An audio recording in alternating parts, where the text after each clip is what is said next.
भगवान के तिरुपति बालाजी के रूप में अवतरित होने की विशेषता क्या है? भगवान श्री राम ने 24वीं चतुर्युगी के त्रेता में अवतार लिया। यह 28वीं चतुर्युगी का कलयुग है, 28वीं चतुर्युगी के द्वापरांत में कृष्णावतार है, और 24वीं चतुर्युगी के त्रेतांत में श्री रामावतार है। तो रामावतार कृष्णावतार से बहुत पुराना, लाखों करोड़ों वर्ष पुराने अंतर है उसमें। तो श्री राम जी का जो अवतार है, उस समय भगवान श्री राम लीला करते हुए जब दक्षिण भारत में आए और अग्नि में उन्होंने जानकी जी को प्रतिष्ठित किया। तुम पावक महु करो निवासा, जब लग करो निशाचर नासा। अग्नि में उनको स्थापित किया जानकी जी को। तो अग्नि में कौन स्थापित हुई? जानकी जी।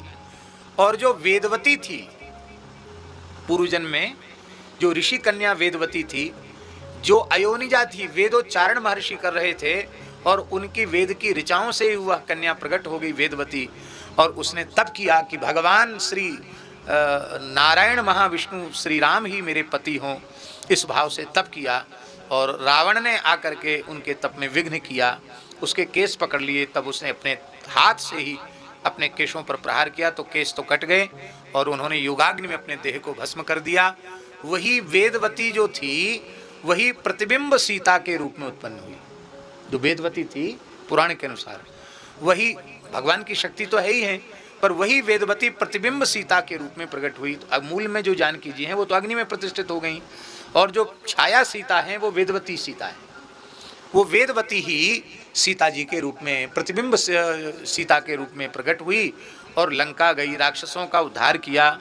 और जब आई लौट के, राम जी ने मुंह फेर लिया। क्यों? एक पत्नी व्रत हैं, भले ही तत्व की दृष्टि से भेद न हो, तो भी केवल विदेहराज नंदिनी श्री जानकी जी का ही पाणी ग्रहण उन्होंने किया है। वो दूसरी किसी नारी को पत्नी भाव से स्वीकार नहीं कर सकते, इसलिए उन्होंने मुंह फेर लिया और कहा कि तुम्हारी हमारे जो काम था वो हमने कर दिया, अब तुम्हारी जहाँ इच्छा वहाँ चले जाओ। लोगों को बड़ा कष्ट भी हुआ कि राम जी ने इतना सब श्रम क्यों किया। लक्ष्मण जी एक बार घबरा गए, लेकिन भगवान का रुख उन्होंने देख लिया। लक्ष्मण जी ने काष्ठ एकत्रित कर लिए और वेदवती सीता उसमें प्रविष्ट हो गई, जो छाया सीता थी वो प्रविष्ट हो गई, और अग्नि ने जो वास्तविक सीता जी हैं वो लाकर समर्पित की। अब वेदवती सीता ने राम जी से शिकायत की, मैंने पूर्व जन्म में भी तपस्या की और उस समय में भी अयोनिजा थी, और इस बार भी धरती से प्रकट हुई तो अयोनिजा रूप में प्रकट हुई, क्योंकि इन पराम्बा सीता में ही वेदवती सीता का समावेश हो गया। और जब आपने लीला की तो मूल जो जानकी जी हैं उनको तो आपने अग्नि में रख दिया, और प्रतिबिंब वेदवती उनके देह से निकल करके लंका चली गई। तो आपने हमारा पाणी ग्रहण तो किया, लेकिन आप हमको स्वीकार नहीं कर रहे हो, हमको स्वीकार करो। एक बार अग्नि में जली, फिर अग्नि में जल गई, तो आप कैसे भक्तवांछा कल्पतरु हैं?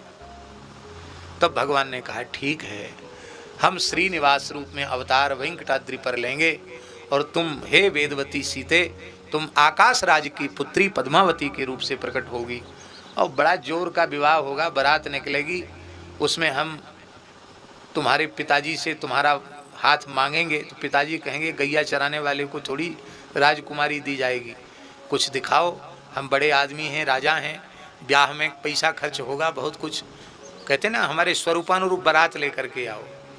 तो भगवान को जरूरत पड़ी तो भगवान ने कुबेर से कर्ज मांगा, बोले हम ब्याह करेंगे, हमको कर्ज दे दो। बोलो भक्त वत्सल भगवान की। कुबेर जी से भगवान ने कर्ज मांगा, और आज भी भगवान कर्ज सधा रहे हैं, कर्ज चुका रहे हैं। इतनी चढ़ोतरी होती है तिरुपति बालाजी में, और सब सरकार का खजाना भरते हैं, कुबेर का खजाना भरते हैं भगवान। तो भगवान ने वहाँ विवाह किया, और इस स्कंद पुराण में स्पष्ट लिखा है कि कलिकाल में जो जीव भगवान श्री राम के प्रत्यक्ष दर्शन के अधिकारी नहीं है, वे जीव भी जाकर तिरुमला में जाकर भगवान श्रीनिवास का, तिरुपति बालाजी का दर्शन करेंगे, तो प्रत्यक्ष भगवान श्री राम के दर्शन से जिस फल की प्राप्ति होती है, वही फल की प्राप्ति श्री तिरुपति बालाजी के दर्शन से प्राप्त हो जाएगी। ये वो साक्षात रघुनाथ जी हैं। और महाराज जी बड़ी विचित्र लीला, भगवान ने ब्याह तो कर लिया, और लक्ष्मी जी थोड़ी नाराज होकर चली गई थी वैकुंठ से। लक्ष्मी जी बोली कि तुम बहुत ज़्यादा सरलता दिखाते हो, हमको अच्छी नहीं लगती। सरस्वती जी और पार्वती जी हमको ताना मारती हैं कि तुम्हारा पति तो पता नहीं कैसा है। भृगु जी ने लात मार दी, लात खा के भी कुछ नहीं बोला, कैसा पति है तुम्हारा, तो तुम भृगु जी से बदला ले उसका। भगवान बोले ब्राह्मण हमारे इष्ट हैं, हम बदला नहीं ले सकते। बोले तुम हमारी बात नहीं मानते तो हम छोड़ के चले जाएंगे। भगवान ने कहा तुम्हारी इच्छा, हम ब्राह्मणों से विरोध तो नहीं कर सकते। तो लक्ष्मी जी आ गई, कहाँ? महाराष्ट्र में है ना कोल्हापुर, लक्ष्मी जी का तीर्थ है। लक्ष्मी जी वहां कोल्हापुर में तप करने लगी और नारायण भगवान ने अवतार ले लिया, कहाँ?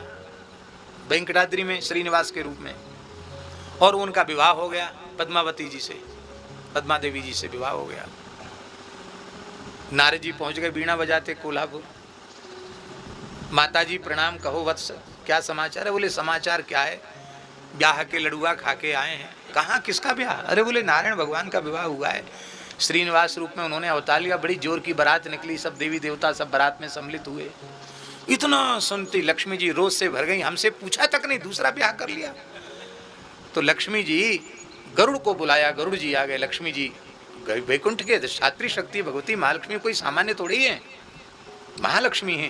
तुरंत गरुड़ पर विराजमान होकर के चली और जैसे ही तिरुमला में महालक्ष्मी पधारी, लक्ष्मी जी के कोप के कारण प्रकृति कांपने लग गई। साक्षात भगवती पराम्बा महालक्ष्मी है। पद्मा जी ने कहा कि ये सब उत्पात कैसे हो रहा? बोले तुम्हारी जेठी आ रही है, बड़ी आ रही हो, बहुत गुस्सा में है। हाँ, और गुस्सा में कोई हो तो उसका उपाय यही है कि एक व्यक्ति खूब क्रोध में है, आप शांत हो जाओ, सबसे बढ़िया उपाय है। कोई कितने भी क्रोध में क्यों ना हो, आप निर्विकार रहे जाओ बस। आप तो निर्विकार रहोगे, आपकी तो हलचल होगी नहीं आपके भीतर, आप निर्विकार हैं। और थोड़ी ही देर में आपकी निर्विकारता का प्रभाव होगा कि जो भयंकर क्रोध में वो शांत हो जाए। ये क्रोध को जीतने की बहुत अच्छी युक्ति है। आप निश्चय कर लो कि हमको एक तरफा, माने हमको एक्शन रिएक्शन कुछ नहीं, हम तो जैसे नॉर्मल ऐसे ही रहेंगे बस, ऐसे समझ लो कुछ हुआ ही नहीं। करो, कितना गुस्सा करते हो करो, गाली दो, चिल्लाओ, कुछ भी करो, हम जैसे तैसे। तो आखिर वो ठंडी पड़।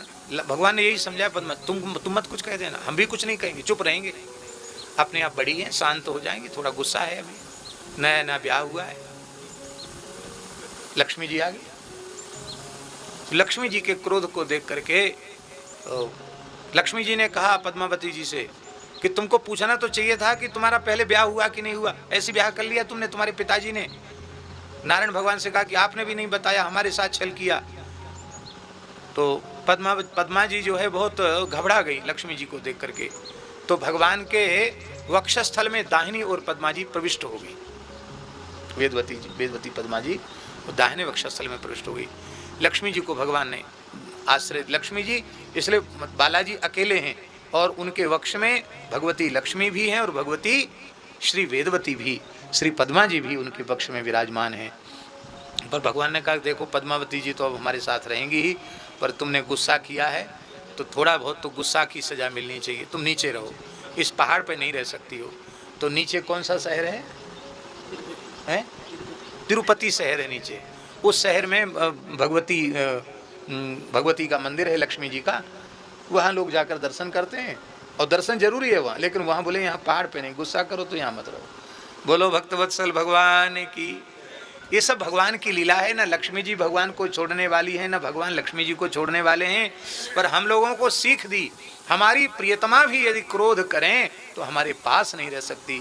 फिर क्रोध करने वाला व्यक्ति हमारा पार्षद कैसे हो सकता है? इसलिए गुस्सा नहीं करना चाहिए, क्रोध नहीं करना चाहिए। तो हमने ये कथाएं सुनी महाराज द्वारा। बहुत ही सुंदर तरीके से इन कथाओं का वर्णन उन्होंने किया है। उम्मीद है आपको ये कथाएं बहुत पसंद आई होंगी। अगर आपको ये कथाएं पसंद आई हैं तो चैनल को सब्सक्राइब कीजिए, वीडियो को लाइक और शेयर कीजिए, ताकि इस तरह की प्रेरक और हास्य कथाएं हम आपके लिए लेकर आते रहें। आपका बहुत बहुत धन्यवाद।